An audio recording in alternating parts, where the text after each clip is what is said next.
make sure yeah, we'll go. You go by that. Yeah.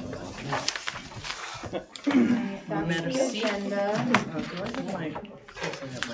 Okay, let's call the July 16th meeting of the Harwich Council on Aging Board of Directors to order.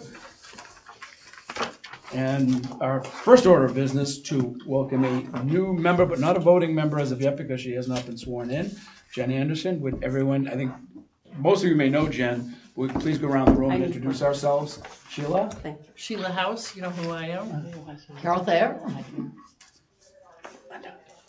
Linda Rogers. John Batham. Rosa Wright. I think you might know me. I do. I'm Richard Waystack. Hi, Richard. Nice Thanks, to have everybody.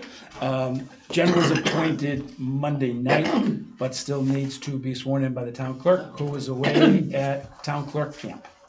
So I would entertain a motion to approve the minutes of our June 18th meeting. So moved. Moved as a second. Second. Any discussion, changes, alterations to any of those minutes?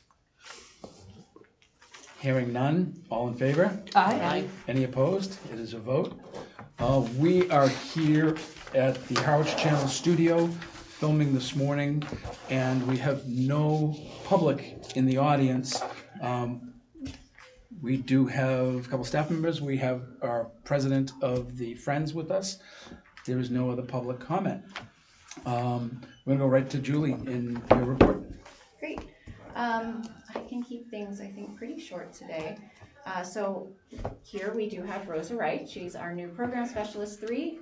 She just wanted to come in to meet everybody so that you can put a face to the name that we've been saying, and yeah, maybe introduce yourself to everybody. Okay, my name is Rosa. I come with years of experience dealing with people, events, and most recently I was with Mid-Cape Home Centers as the executive assistant to the president, and that's about it. I just want to be here to help some people. Great. Rosa, I don't know if Julie's gone into it. There are 3 bodies called Council on Aging. There is you, Julie, and Lauren, the staff, under the department, under the director of Julie. Then you have the Council on Aging Board of Directors, who we are meeting here this morning. The third entity is the Friends of the Harwich Council on Aging, who are the advocacy group who help fund various projects outside of the budget. So just want to make sure everyone's clear, because a lot of people get confused by that. I still get confused after 15 years. So it's. But if you have any questions, please jump in. Sure. Julie, continue. If you Sure. So you are welcome to stay, or if you're welcome to go and finish whatever you need to do before the new. Actually, you know what? Just because we're going to be talking a little later about the needs assessment, Sure. might be good to stay. Okay. If you don't mind, if you don't have any emergencies that you're dealing with. No. Great, thank you. Okay. Couple of quick updates. The Shine Memorandum of Understanding was voted on by the Select Board on Monday, so that has been renewed for this current fiscal year. Today and next week, we are doing car inspections for our volunteer medical drivers. The town likes us to renew all of their paperwork every year. Make sure we have current car registration, insurance, etc. And our DPW does a brief car inspection to make sure everything looks good there. So Rose is actually going to be meeting with I think 6 or 7 of our volunteers today. And in this process of renewing the medical drivers, we have been able to bring on 2 or 3 new volunteers. 2. Okay, that's what I thought. And they're both very eager to help, so that's great. In addition to the Shine MOU that was voted on at the Select Board meeting, I did attend just to make an announcement about our August programs and give the brief update on the needs assessment, which is what we discussed we would do next. So this was not the report to the board. It was a brief update to let them know that the report is drafted and will be coming, and that we'll be ready to share the findings imminently, and asking if we could hopefully find time to get on the agenda to have a full 20 to 30 minutes to present those findings to the select board before we share them with the public. Anything to add on that, Richard? No, just in there's a lot coming up the first week of August. They've got the non-resident taxpayers meeting, so they're focusing on that. You've got 2 new board members who are really just getting up to speed on what's going on. So we talked about it, and we'll get into it under the needs assessment, but there's been a subcommittee looking at the needs assessment and the slides that we're going to be presenting and cutting it down to a manageable. But it's best to do late summer, early fall, so we can have their attention. There's just so much going on at the moment, and it's necessary for Julie to get there to request to get onto the agenda. And we'll probably, Julie, at some point need a reminder. We have a new liaison. Right. So that would be the request through liaison when we're ready, within like 2 weeks or so. Okay. And when we do that, as many members of the board as possible will be great to have. We'll need to post the meeting, because it'll be, in essence, a joint meeting with the select board.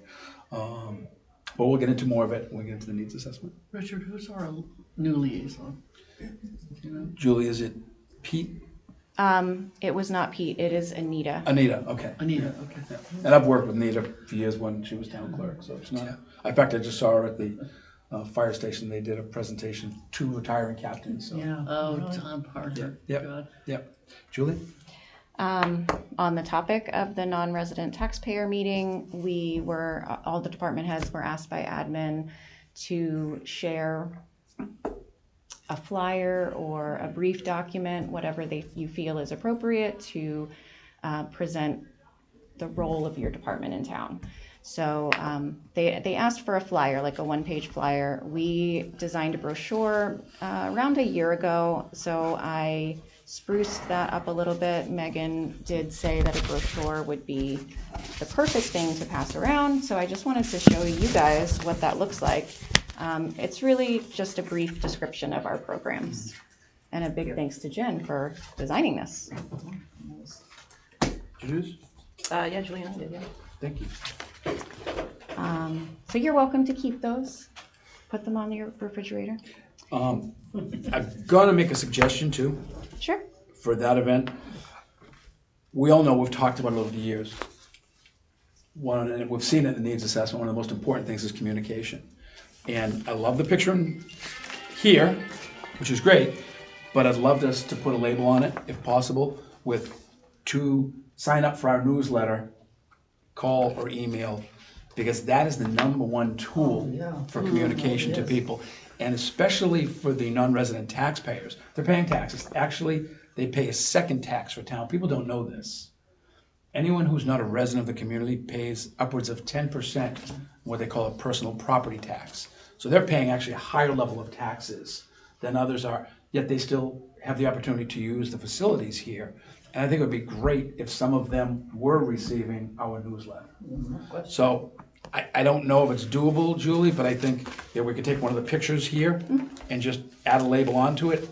Yeah. Subscribe to our newsletter, unless there's something that I didn't see in here about the newsletter. So there is a section when you open it that says become a member, and we just sort of talk about how you might join our activities, but I can definitely reconfigure that to make it very clear. Because these are great, I wouldn't redo them, I would just literally get a label that we can print on, put it right over here. It'd be a perfect spot to do it. As they open the brochure, they can see right at the bottom, subscribe to the Harwich Council on Aging newsletter, Exactly.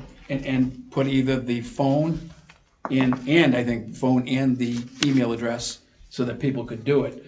And I think that would be hugely effective. Again, comments, people? Well, I think good, that's a great right idea. there.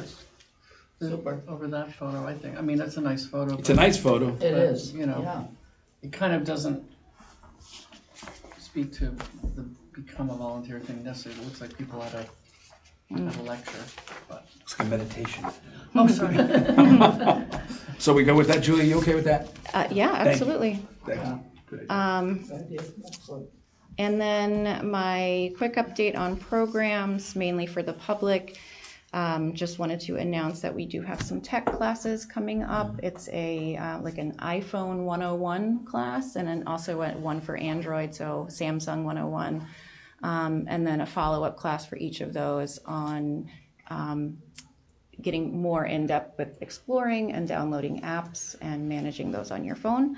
Those were very popular. They filled up very quickly. We had a long wait list for the Apple sessions, so I've been able to add another session for that, and then we're planning on bringing them back in the fall too. So if someone wanted to sign up and didn't get a chance to make it in this round, just look out for our newsletter and we will definitely offer those again. Julie, what type of numbers in those classes? So the instructors want to keep the classes small to about 10 people because they do provide a lot of hands-on attention, and that's obviously why they fill up so quickly. But I think the people who do attend are then getting more out of it. Oh no, I think it's great. I think it's hugely important because most people are using their phone as that sole means of communication. Many are doing away with their landlines, and that's what they have. So, but you can bring them back in the fall? Yes. Okay, I think that should probably one of those ongoing, especially with a small class. And I understand Apple was more popular than the Android? Apple was more popular. It's the iPhone. We do also, I should note, thanks to the generosity of the friends, we do have a few, 5 actually, Android tablets that we can loan to people to take the class. These are basic mid-range Samsung tablets, pretty, we've gotten I should say Rosa has gotten them set up, ready to use. We have a system for cleaning them, wiping the data when they come back to us, so that, if someone kept themselves logged into email or something, we will go in and log them out, make sure everything is wiped from the tablet before we pass it on to somebody else. And that's just as a training tool, Julie? It's a training tool, and we are open to lending them out for people to take home. In fact, we've had 2 available for a long time that we've offered on loan for someone who does not have any type of communication, and really, to be honest, nobody's taken us up on it, and I think it's because if you don't have a tablet, you don't know how to use it, or you're not going to feel comfortable using one that is borrowed. That might be a great opportunity during the class to make it known. Right. For people that it is available, for long-term loan, and it's something we'll get into the needs analysis, but for to combat social isolation, if there are those who don't have something like that in the community that we can use, it'd be a great opportunity for us to try a new program to say we have either lending or a giveaway for people to have that. Obviously, a tablet can do so much more than just a phone. And great discussion point for down the line. We'll get into needs assessment. Has there ever been a request with the tech stuff for people confused about the transition from Microsoft Word to 365? I haven't gotten any questions about that. I want to take except that from one. our I'm staff. out of my mind with it. I don't know what saves, where it goes. It's crazy. So We are, in addition to the classes that focus on phones and tablets in the fall, we also are bringing in a computer skills training class. This is offered through Elder Services. They have a grant where Richard they and I offer. will take it together. Yeah, they offer all sorts of digital literacy classes to COAs all over the Cape. We've had them here before to offer. It was a 10-week course, so pretty in-depth. They provide the laptops, people come in, take the, walk through everything together in the class, and then they are able to bring the laptops home to practice in between sessions. So Elder Services will be coming back in September. I think it's September 15th is the first day of that. Don't quote me. And it'll be this time a 5-week class instead of 10 weeks. They felt that shortening it up was more beneficial to people because 10 weeks was just too much of a commitment. Yeah. That's true. It's an issue. I'm an Apple guy, and anytime I get something in a Word document, how do we save it? Where do we save it? How do we deal with it? I've been in business for years, so it is confusing. Yeah. I think it's a great opportunity to do that. Okay. Okay, Julie, what else we got? Last program announcement for the public. We are bringing back the floating classroom in conjunction with Pleasant Bay Community Boating. We partner with them every year to offer some sort of sailing program to help get older adults out on the water. So this year, we're not doing the sailing boats, we're doing what they call the floating classroom. It's a large pontoon boat that they take out on Pleasant Bay. They sort of point out some of the sites around and give some education about what their organization is like, how they got the pontoon boat, how it operates, because it's solar powered, I believe. So they sort of talk about what their mission is and help provide a little education during that event, which is also fun, of course. So I expect to have, we should be able to take somewhere between 40 and 50 people this year. It depends on the exact number, depends on a couple factors. And I think that will enable us to accommodate anybody who wants to join us this year. We always run a wait list for those programs, but now we've expanded it enough that we should be able to accommodate everyone. So I encourage everyone to call. And that's all for my update. I did touch on the volunteer needs and training. As I said, we're bringing back all the medical drivers and a couple new ones. Great. Let's get into our needs assessment. Who wants to speak about our subcommittee? John, in last meeting you had just some excellent suggestions on how we do things. And do you want to give a brief summation of our discussion? No. I'm just kidding. I think, we discussed the layout and suggestions about numbering the topics, numbering the slides so it's easier to reference them whenever there's a question, things like that. Some clarity, some duplication of the information so that it becomes a more concise and compact delivery of the information. It's very good. It's just a lot of suggestions to, like I said, make it easier to understand and to reference. And what we're talking about, for those who weren't there, is some of the slides have dual graphs, and they're so small you can't read it. And if we're doing a presentation to either the select board or the public, they're not going to be able to see those. And John has had great experience in his past life in dealing with things like this. So when we talk about a slide, if we can take a graph and make it as simple, and the slides will all be, upon John's suggestion, numbered, and then when we bullet, the bullets will be numbered. So you can go to slide 3, number 2A, to see what these issues are. And there's great data there, but it's so voluminous that it's tough to really get into. And for someone who can't see it, even if they've got, if you don't have, we have copies here, just seeing a PDF version or a printed version of it, you still can't read some of those graphs. So the other thing I think that we discussed, and Julie, please weigh in on this, or Bob, that we're not going to put the recommendations in when we do our public presentation. And when you look at all of the recommendations, some of the things we're already doing. And we want to be careful of just saying, here are the needs, and then at some point come back with the recommendations of things that we want to do. And reading through the report, there are a lot of recommendations there. But we're going to need to focus on probably 3 to 5 max that we can actually implement, get done, and make a difference. Definitely, yeah. So anyone else want to weigh in, Bob or Sheila? The other thing that I liked about us consolidating the data is that visually, there's the size, but also just what people are actually reading and how they process it. So I think we made that a little simpler too, if that makes sense. The way sometimes you look at a bar graph and you're like, what?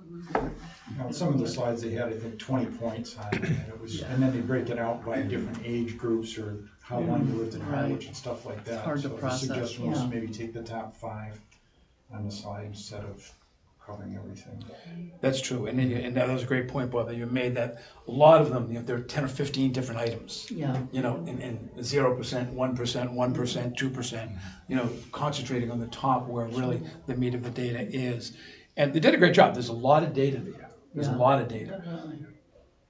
But understanding we're a municipality and the process for us as a municipality and as a municipal board, we have to present this to the select board. Because at some point, some of these recommendations may turn into enhanced services.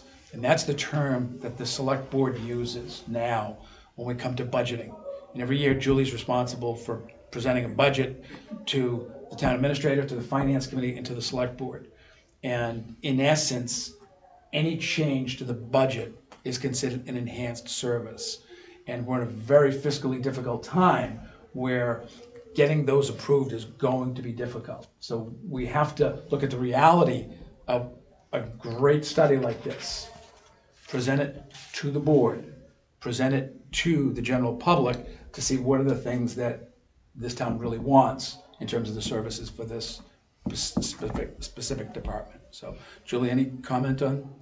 I don't think so. And just an update on where that stands. I am writing up all of the changes we discussed, trying to collate things in a way that makes sense for them to follow along, and then I should be sending those requested changes by the end of this week. And they said they're ready to work on them right away, so we should get things back soon.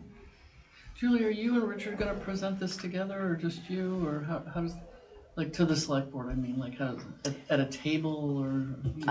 So UMass has agreed to come. Right. Oh, that's right. And I Okay. think they'll be the primary ones Right, speaking gotcha. and reporting the findings, and then we'll be there, obviously, for Yeah. support and questions and. So if those who've not been to a select board meeting, I'm assuming UMass will be there online, Julie? Yes. Okay, so they have their very, very large monitor in front of their desk, the select board members, and there's one on the wall as well. They'll do their presentation online. There's another desk in front of the select board that Julie and I will sit at to be able to either interpret, or discuss and clarify. But the big thing is, the minute we talk about a recommendation, I guarantee a member or two of the board, well, what's it gonna cost? And we haven't vetted those recommendations out well enough yet to be able to decide if we're gonna do it, and if we are gonna do it, how we're gonna do it, how we're gonna implement, how we're gonna pay for it, where the money's coming from. Because for a couple of the select board members, that's their focus. Sounds great. Yeah. How much do you need? Just information. Correct. Yeah. Correct. So this is strictly an informational meeting. Once we've done that with the select board, we'll move on to the general public. And I think there'll be, again, there's a lot of very, very good information. Jen, we will see that you get it so that you have it. And Lauren, if you could send that out to her. And I can update at any time about the subcommittee, some of the work we've done. Yeah, so who's on the subcommittee? It's John, Sheila, myself, Bob from Friends, and Julie. And so you guys are reviewing with the idea of to convert it to a presentation. You're working on the They already gave us presentation part. slides, We but, did their slides. like- Here's their entire program. Right. There's no way that can be presented to the board. To us, it was, an hour plus? And there's a lot of data there. To try to have 5 select board members that never said, we're looking at probably a 20-minute presentation. Yeah. So the subcommittee is working on Correct. making the correct. presentation. Yeah. Narrowing things down, And- yeah. Right. Making it more palatable for people who get bored easily. So- Finding the salient points. Yeah. To relay. So we'll get that to you, and we can touch base at any time about what we've done so far. And then once the changes are made, we'll meet again to review those changes, to see if what we wanted is been really brought up into UMass to have them to do that, so. All right, anything else on that? Hearing none, let's move on to the logo, Julie. Great. I'm gonna pass this around. I ended up printing extra copies, so if we get to the end and you've got more, that's why they're not things that need to come back. Getting tattooed.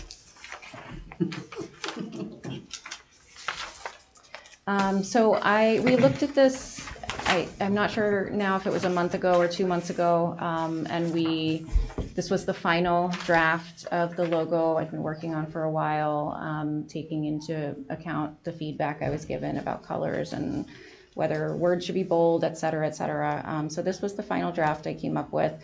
We were almost ready to vote on it the last time we looked at it, but it was suggested that we just hold off until we get the results of the findings, the report from the needs assessment. Just to make sure that the findings are reflected in what we're trying to convey here. or what we're trying to convey here is reflected in what we found. So we have the report. I think this, the symbolism I was going for there was that we're here for support. We are caring individuals. We know that there are families caring for people out in the community, hence the heart, and we've got a helping hand there. So just wanted to see what you think and see if we could vote on it so that we can start using it in some of our materials. I love it. It's I beautiful. think it's great. I think it's great. Absolutely. I love it too. heart and the The hands. only thing that and I think we talked about this before, it's just a, visual thing, is that if anybody ever presented this in black and white, like if they tried to copy it, the pale blue ones won't copy. Yeah. And I don't know what people think about not having a contrasting lighter color and having it all, dark, but that would be my vote, but I'm not like wedded to that. I didn't bring it in black and white, and I should have done that. It did come out looking It did? okay. Wow. Yeah, the pale blue does wash out a bit. You can see it, but from a distance, maybe you wouldn't if it was black and white. But I also feel like those elements are not 100% essential. Like the dark colors are really what we're trying to focus on. Sure, yeah, So, yeah. yeah. See, that one looks different. It's just maybe the different view of it. Anyone else? Any other comment? Should we go to 5 fingers? It's a Mickey Mouse. I think Yeah. you just can't see, Yeah, like okay. they're supposed to be there, but Okay.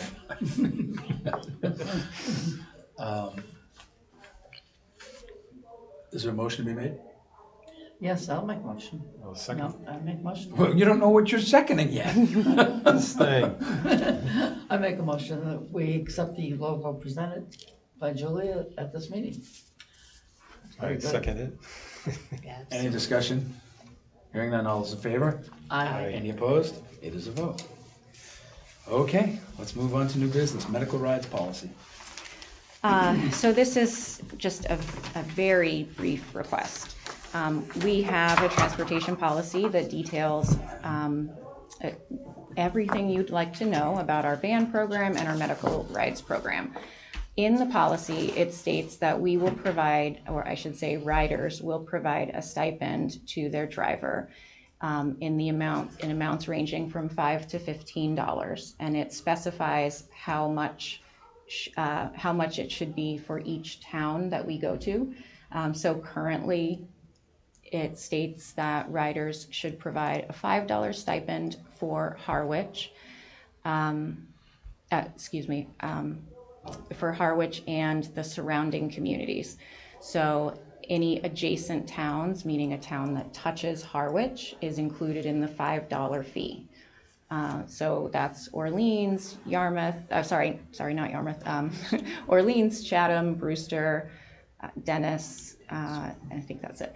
And then beyond that, for Hyannis and Eastham, it would be $15. Yarmouth would also be $15.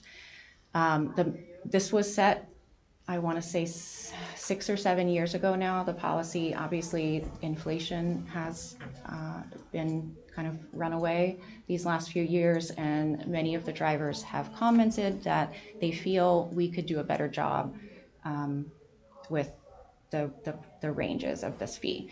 So what I'd like to propose is that in the policy, we say that riders will pay a fee to their drivers in the amount ranging from $5 to $20. And then we're not locked into what we have to pay for a given town. I'm also okay with it capping out at 15. The structure that I'd like to implement would not go up to 20 right now. I wanted to include that as the maximum in case we do feel like we need to go up to 20 as a fee in the future, so that we're not locked into a specific range and having to come back and revisit this when inflation makes it an issue again in a few years. Comments? Is our range now to Sandwich and Centerville, places like that? Yes, so we haven't actually gotten any requests Right, for that. yeah. Yeah, but, it's not likely to be an issue in reality, because most of the time people, when they're going to Sandwich, they're having anesthesia, and obviously we can't transport them after that. But if there was a follow-up visit or something, we'd like to be accessible for that. I think we need to have the policy in front of us before we make any changes to it. I think we should look at it. My biggest concern is, again, it's a suggested, correct? Sure. It's a suggested donation, is that people don't schedule because they can't afford something. Yeah, that's the one that always gets me. And anytime we do a policy that goes into black and white, we need to be very careful of how we do it. Years ago, I think you were the only member of the board, Carol, at the time. We had some issues, with the buses. And we had to really clamp down on a policy there. But we talked about that 2, 3, 4 times before we made a very strict policy on it. So I'd like to table this until next month. Okay, and I'll just add, by the way, I think we had talked about this a while back, but the Friends have for a long time been providing us with a fund to cover the stipend to give to drivers for anyone who is not able to make the suggested donation on their own. And we do offer that to everyone when they call. The procedure that we follow is basically, as we're letting them know what the policies are, how things work, we say that there is a fee, what the fee is, and we include right up front that if this is a hardship in any way, we have a fund that will pay that for you. And that's my point with the policy. If it's a suggested donation, we're talking about a fee up front, we need to clarify the policy. It's either a fee or it's a suggested donation.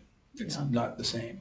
So we need to just clarify it, and we need to see it in writing before we take a vote to make any changes to it. So if I could request that we have the policy for the next meeting, we'll table it today and bring it back next month to read it, take a look at it, and again, if it's a fee, it's a fee. If it's a suggested donation, it's a suggested donation. And we always thank our friends from the Friends of the Council on Aging for their assistance. But once we put things in writing and it becomes a policy, it's a policy, and we have to follow it. So, everyone okay with that? I just wanted to ask a question about Sure. do you think it's more about the minimum versus maximum? Because I get there was a time where people, when I was handling the program, because they're like, okay, it's $15 to Yarmouth, but it's also the same for Sandwich and Wellfleet. And granted, we're not going to like really Sandwich and Wellfleet, but that's sort of like additional whatever. Versus most of the rides are like in Yarmouth and whatever, which is still, oh no, that's a $15. Yeah. So I was thinking, is it more about the minimum being $5 with the towns that we're still going to Orleans for $5? The main issue is the primary one that we hear most often is that the fee to the adjacent towns should be in between 5 and 15, i.e. 10. That Harwich should stay $5, adjacent towns would be 10, and then beyond those adjacent town borders it would stay $15 as it is now. And then the only reason I'm, as I said, like wanting to have that maximum of the range be 20 is so that we have that flexibility and could go up and reconfigure those fees if we need to. So the language could be, rather than assigning the exact dollar number to each town, we could just say that it would be a range and work that out over time. The only concern I have, and I'll get back to you for another question if you have one, is I'm serving on the Charter Review Committee right now. The charter is very specific on what we have in town. We're looking at everything. Policy needs to be clear. And what's happened with the charter, there are a lot of ambiguities there. And lawyers love that. They thrive in the gray areas. They don't like the black and the white because it's very specific. And I think that we're going to have it. If we need to create a fee structure, we need to create a fee structure. But everyone should know, it's $5 here, $10 here, $15 here, $20 there. Straight out. Rather than, because what happens is then when it's a suggested range, who's making that decision? Is it the driver? Is it the staff? And I just don't like to see the ambiguity there. I know the flexibility, but we meet every month, If there needs to be a change in a policy, we can change a policy. So I would like to see it personally in writing so we can discuss it at our next meeting and make a decision of whatever works for the department. And that it's clear to the people who are calling in. And I know you do call, and I think it's great to clarify, but it's difficult when it calls for a suggested donation rather than a fee. And if we need to have a fee, let's have a fee. I have no problem with that. And if people can't afford it, we will see that they're taken care of. Nobody should be denied because they can't afford $5, $10, $15, or $20. So, we good with that? Bring it back next month? Great idea. Okay. Discussion and vote to recommend a designee to the Community Center Facilities Committee. I think we have 2 interested parties, is that correct? Yeah, I was one. I know, I'm interested. So we have 2 interested members to serve on the Community Center Facilities Committee. We need to vote, and I'm open. It's great to see people with interest. So one thing that you should know Yes. is that even though I would be the designated representative of this board, I'm still gonna go to bat for kids having access to space and programming and stuff, just because 30 years plus of doing that. So I don't know if that would be considered a conflict of interest. It could be, and here's the thing, I think that if an opening comes up outside of the designee, that might be a great place for you, because you get a broader base Yeah. discussion. The designee is bringing the needs of the Council on Aging. That's the only way I would question, and I don't question your motives at all. No, I don't. But I think it's important that this designee is someone who brings the needs of the Council on Aging to the community center.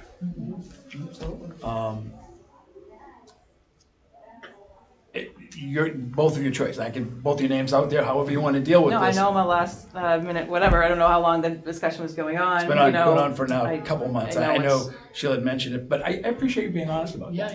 Yeah. I think that's important. I thought we had voted on, I thought it had been voted on. I don't No, think it we hasn't been, because no. I think I'm also on the committee, so that would not make any sense to be both. Right. Yeah. If you're already on, Right. Why would I be a designee? Designee. Yeah. I think I was asked to be on, I can't remember if it was before or after we just had the designee conversation. I It doesn't can- sound like I'd be the ideal person for it. so here's the thing, if we need to verify, number one, I don't think we voted it, and if you believe you're already on the committee, Yeah. Yep, I think I am. well, and the thing is, for there's so many committee, of them. right. So let's clarify that, let's table this till next Okay. month, so we can clarify. Okay. Are we good with that? Yeah. Everybody? Yes. Okay, great. It's a fun time of year. It's time for board reorganization. Already? Yes, it is. It's that time of year. So I'm open to motions. I nominate Richard. Oh, God. Yeah, that was really quick. You didn't take time to really think that Well, out. no, I've thought about it. That's a good idea. I think so. There's a motion, is there a second? Second. Good, there's no second, we'll move on, I'll do. So there's a motion and a second, any discussion? Hearing none, all in favor? Aye. Any opposed? It is a vote. We have a motion for vice chair, and I would move Carol to be vice chair, who's run excellent meetings in my absence. Second. Second for Carol. Any discussion? Hearing none, all in favor? Aye. Any opposed? We're technically supposed to have a clerk. Aren't I the backup for notes or now? Yeah. I think so, yeah. We need to have an official clerk. Oh. So does anyone want to make a motion for someone to be clerk? So moved. How about Sheila. Sheila? Okay, it's moved and seconded by Linda. Any discussion, any other nominations? Hearing none, all in favor? Aye. Any opposed? Can I abstain? And it's one abstention, okay. And would that mean I would take notes from now on? or how- It basically means you are responsible for seeing the done, so you tie in with Lauren. Okay. all right. But My the home. charter states that each committee should have a chair, Okay. a vice chair, and a clerk. And we're in the midst of 18 months of charter review, so Yeah. we're gonna hear about it. That's gonna be fun. And actually, it has been. It's been very Yeah. enlightening. Yeah. There's some great things. They're public meetings. People are welcome. And if you're really bored and you can't sleep at night, pop into YouTube and take a look at the meeting. It's actually some interesting things going on. Okay, Jen, first meeting, comments? We go around the table. We always go around the table. I couldn't vote on anything. Next time, on Friday, I've got sworn in Friday. Great. Julie? Thank you. Bob? Russ? Welcome, by the way. No, I'm good. I'm fine, thank you. You're exhausted after Circus Schmirkus, aren't you? Carol? I'm good.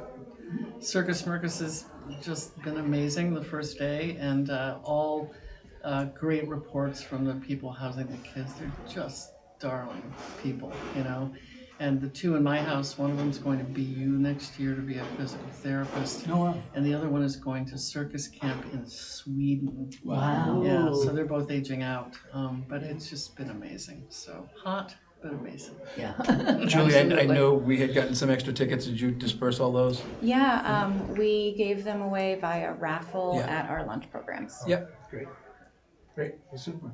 Lauren, anything? Then I will be happy to entertain a motion to adjourn. So motion. Is there moved? Is there a second? Second. All in favor? Aye. Any opposed? Great. Bob, would you hit the magic button, please? I just was reminded of something. Yeah. If you, when you do Oh, yeah. medical drive, you Yes. request, and they can't pay. Oh.